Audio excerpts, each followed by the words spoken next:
Video lecture में आपका स्वागत है। इसके पहले वाले वीडियो में हमने आपसे बताया था कि यदि p a स्क्वायर को विभाजित करता है तो p a को भी विभाजित करेगा, जहां पर p एक धनात्मक जहां पर p एक अभाज्य संख्या थी, एक धनात्मक पूर्णांक था। ठीक, वहां पर हमने सारी चीजें बता दी थी कि वास्तविक संख्या दो प्रकार की होती है, एक परिमेय संख्या, एक अपरिमेय संख्या। तो आज हम ये बताएंगे कि कड़ी में 2 एक अपरिमेय संख्या, कड़ी में 3 अपरिमेय संख्या, कड़ी में 4 कड़ी में 5 एक अपरिमेय संख्या। और ये जो है बोर्ड के एग्जाम से बहुत महत्वपूर्ण है, क्योंकि बोर्ड में इसका एक सवाल जरूर बनता है यहाँ से। ठीक, तो आइए देखते हैं। मैं एक बता दे रहा हूं, उस पर बाकी सवाल आप लोग खुद लगा सकते हैं, जो है सेम वैसे ही रहेगा जो है। तो लगाते हैं कि कड़ी में 2 एक अपरिमेय संख्या है।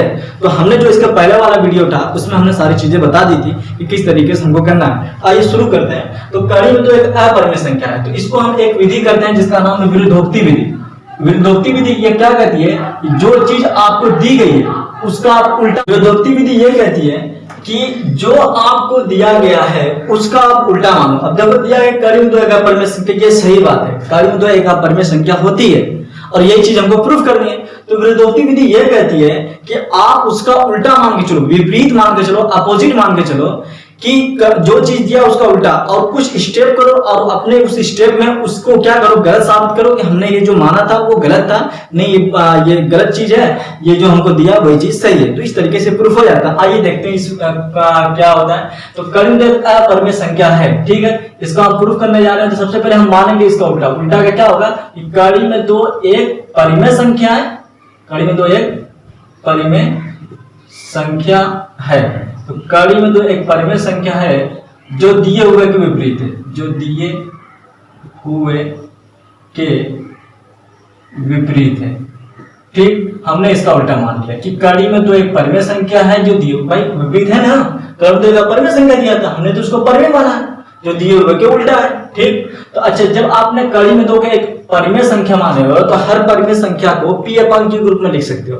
तो कड़ी में 2 का हमने लिख सकते हैं कि a बटे में b के रूप में लिखा जा सकता है, जहां पर ये जो a और b क्या होना चाहिए, a और b जो होना चाहिए क्या होना चाहिए, सहअभाज्य संख्या होनी चाहिए। कौन सी संख्या होनी चाहिए, सहअभाज्य संख्या। जो लोग वीडियो पिछला नहीं देखे उसको देख लीजिए, उसके बाद इस वीडियो को देखिएगा तो समझ में आएगा कि परिमेय संख्या क्या होती है। ठीक, b का इधर गुणा कर दो तो ये हो जाएगा कड़ी में 2 b हो जाएगा, ये a हो जाएगा। ठीक, दोनों पक्षों का वर्ग कर दो, दोनों पक्षों का वर्ग करने पर, दोनों पक्षों का वर्ग करने पर, वर्ग करने पर दोनों पक्षों का वर्ग करेंगे तो क्या मिलेगा, कड़ी में 2 b का वर्ग और a का वर्ग। ठीक, तो स्क्वायर से कड़ी खत्म हो जाएगी, ये हो जाएगा 2b स्क्वायर, b का स्क्वायर b हो जाएगा और ये है a स्क्वायर। 2 गुणे उधर गया तो भाग में, तो b स्क्वायर ये हो जाएगा a स्क्वायर बटे में 2 हो जाएगा। तो यहाँ पर देख रहे हो कि a स्क्वायर को 2 विभाजित करता है और a जो है क्या है, एक धनात्मक पूर्णांक है और 2 एक अभाज्य संख्या है। तो पिछली वाली पर में जो हमने इसके पहले वाले वीडियो में बताए थे वो जाके देखिए कि a अगर धनात्मक पूर्णांक है, अगर उसमें a के वर्ग को कोई संख्या p विभाजित करती है, जहां p एक क्या थी, अभाज्य संख्या थी, तो a को भी कौन विभाजित करेगा, p विभाजित करेगा। तो इसी प्रकार a स्क्वायर को 2 विभाजित करता है तो a को भी कौन विभाजित करेगा, 2 करेगा। ठीक, तो यहाँ पे लिखेंगे कि यहाँ a स्क्वायर को क्या कर रहा है, 2 विभाजित करता है, 2 विभाजित करता है। तो a स्क्वायर को 2 विभाजित करता है। ठीक, a स्क्वायर को कौन विभाजित कर रहा है, 2 कर रहा है, इसलिए a को भी 2 विभाजित करेगा। क्यों करेगा, इसके पहले वाले वीडियो में देखिए क्यों करेगा, जो विभाजित करेगा। ठीक, अगर किसी संख्या का भाग गया तो वो उसका गुणनखंड होता है। हमने बताया था कि अगर 6 में 3 का भाग जाता है तो कहीं न कहीं जब आप 6 का गुणनखंड करेंगे उसमें वो चीज आएगी, वो संख्या आएगी ही आएगी। तो अगर a में 2 का भाग गया तो a का गुणनखंड कौन होगा, a का एक गुणनखंड 2 होगा, a का एक गुणनखंड 2 होगा। इसको हम मान लेते हैं कथन क्या मान लेते हैं, कथन क्या, हमको आगे इसकी जरूरत नहीं है। ठीक, तो a का गुणनखंड। अच्छा, a में 2 का भाग जाता है, a में अगर 2 का भाग गया तो अगर a में 2 को विभाजित करें कोई ना कोई पूर्णांक मिलेगा। हम मान लेते हैं कि वो पूर्णांक कौन मिला, c मिला। 2 को गुणा इधर करो कितना हो जाएगा, a बराबर ये 2 गुणे में लगेगा तो भाग में 2c हो जाएगा।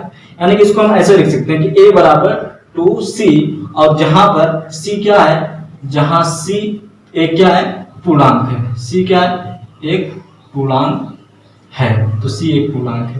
ठीक, अच्छा a बराबर 2c। अब यहाँ पर देखिए, इसको समीकरण नंबर 1 मान लीजिए, इसको समीकरण नंबर 2 मान लीजिए।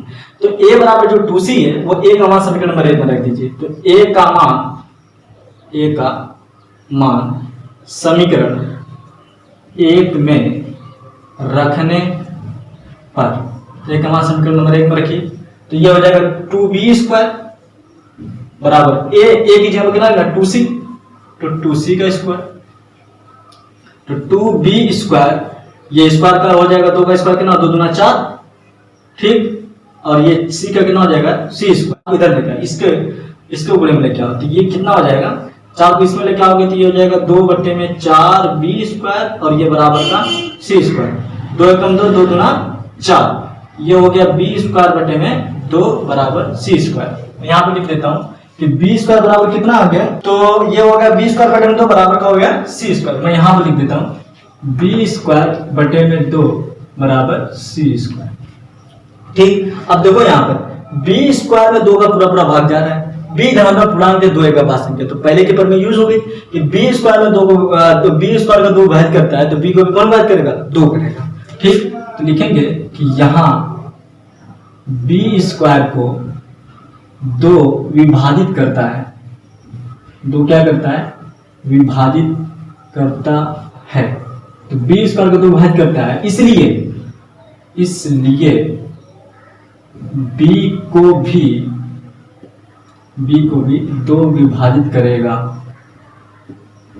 2 विभाजित करेगा। ठीक, तो आपको फिर पता है कि अगर किसी संख्या का भाग गया तो वो उसका गुणनखंड होता है। इसका मतलब ये हुआ कि b का एक गुणनखंड कौन होगा, 2 होगा। b का एक गुणनखंड 2 होगा, तो b का गुणनखंड 2 होगा। इसको हम मान लेते हैं कथन ख मान लेते हैं। ठीक, अच्छा अब यहां देखो, कहां देखो, यहां देखो, a का एक गुणनखंड 2 है, b का एक गुणनखंड 2 है। ठीक, तो अब ये बताओ, आपने a और b, a/b को क्या माना था, सहभाज्य संख्या। सहभाज्य संख्या मतलब ये होगा कि जब आप a का गुणनखंड करोगे, तो उसमें केवल और केवल क्या आएगा, a का, जब जैसे आपने गुणनखंड किया तो a में केवल 1 आएगा और b में केवल कितना आएगा, 1। यही आना चाहिए, इसके अलावा कोई नहीं आना चाहिए। लेकिन यहाँ पर जब आपने किया, जब a का गुणनखंड किया, तो इसमें तो a की जगह पर a तो आया ही आया, उसके साथ में एक तो आएगा ही आएगा, उसके साथ में 2 भी आ गया। ठीक, इसमें तो 2 घनिष्ठ गुणनखंड हो गया, ये बटे में b का। भाई इसमें हमने a और b को सहभाज्य संख्या मानी थी। सहभाज्य संख्या मतलब जिसमें एक घनिष्ठ गुणनखंड होना चाहिए, एक अलावा दूसरा नहीं होना चाहिए। और यहाँ पर देखो, यहाँ पे a का गुणनखंड 2 होगा और देखो b का गुणनखंड 2 होगा। अब ये बताओ कि इसमें एक ही आना चाहिए, 2 नहीं आना चाहिए, 2 तो घनिष्ठ गुणनखंड हो गया। इसका मतलब ये हुआ कि a और b जो है सहभाज्य संख्या नहीं है। यहाँ पर हम लिख देते हैं कि कथन क और ख से, कथन क व ख से क्या मिला हमको कि a तथा b का उभयनिष्ठ गुणनखंड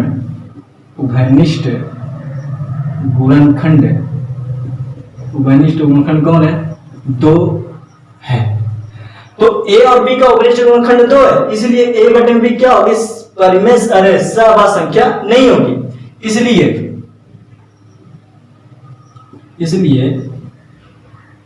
a/b सहभाज्य संख्या नहीं है, सहभाज्य संख्या नहीं है। तो a/b अगर सहभाज्य संख्या नहीं है तो a/b परिमेय संख्या नहीं हो सकती, क्योंकि a/b अगर सहभाज्य संख्या नहीं तो परिमेय संख्या नहीं होगी। क्यों नहीं होगी, क्योंकि शर्त है कि a और b को सहभाज्य संख्या ही होनी चाहिए। तो इसका मतलब ये हुआ कि a/b क्या है, एक परिमेय संख्या नहीं। a/b एक परिमेय संख्या नहीं है, एक परिमेय संख्या नहीं है। तो a/b अगर एक परिमेय संख्या नहीं है, a/b परिमेय संख्या नहीं है, तो इसी के बराबर करीब 2 लिखा है, तो करीब 2 भी क्या होगी, एक परिमेय संख्या नहीं होगी। ठीक, तब करीब 2 एक परिमेय संख्या नहीं है, एक परिमेय संख्या नहीं है। तो कड़ी में 2 भी एक परिमेय संख्या नहीं है। अच्छा ये मतलब जब कड़ी में 2 एक परिमेय संख्या नहीं तो कौन सी संख्या होगी? अपरिमेय संख्या होगी। यही हमारा प्रूफ करना था, आ गया। अतः कड़ी में 2 एक अपरिमेय संख्या है, एक अपरिमेय संख्या है। ठीक।